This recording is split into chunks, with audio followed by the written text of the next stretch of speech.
Yesterday, Stevens took to Instagram too, in no uncertain terms, slammed journalists whom she said were becoming nuisances and a vexation to her spirit, since she relayed her story to Shannon Mack during an Instagram interview where she, for the first time, gave a physical description of her attacker, who mercilessly beat and raped her at age 17. Stevens noted, to all the journalists in a hover pattern like vultures, please stop badgering me and my people trying to capitalize on the carcass of my former life. The mock concern is duly noted and politely declined. This topic is not new and the survivors of sexual violence are not hard to find, so miss me with the bullshit. She went on to state that whenever she talks about her experiences, the media snoops and begs for her to release a name so that they can give the abuser martyrdom. She then added, demanding persistent media houses to back off. Her sentiments were echoed by her compatriot, Mr. Vegas, a few days ago, who urged her not to call the name of the perpetrator, as the people pressing her to do so were not doing it out of concern for her well-being, but wanted fodder for gossip mongering.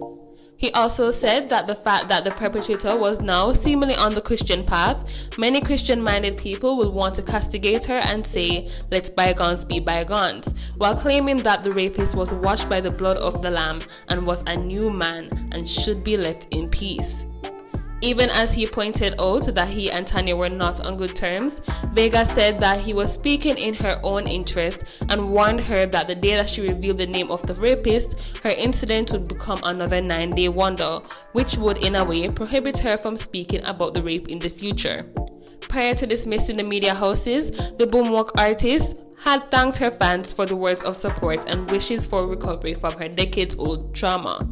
Stevens had written on Instagram, "Good morning, thanks to all the good folks who reached out to reassure me after my interview with Shannon Mack a few days ago.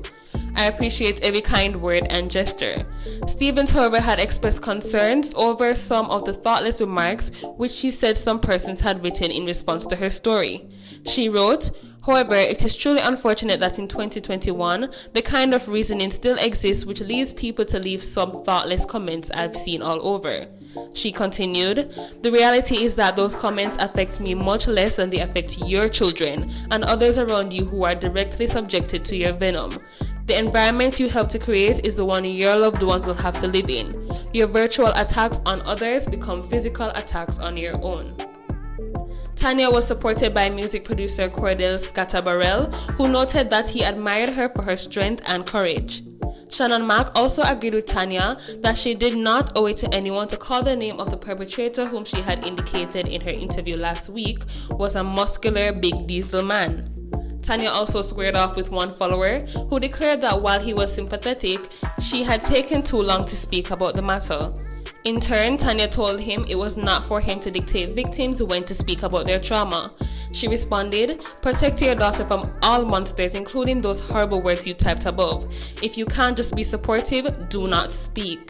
Survivors of sexual violence talk only when they are able to, and nobody has the right to tell them when or how to speak."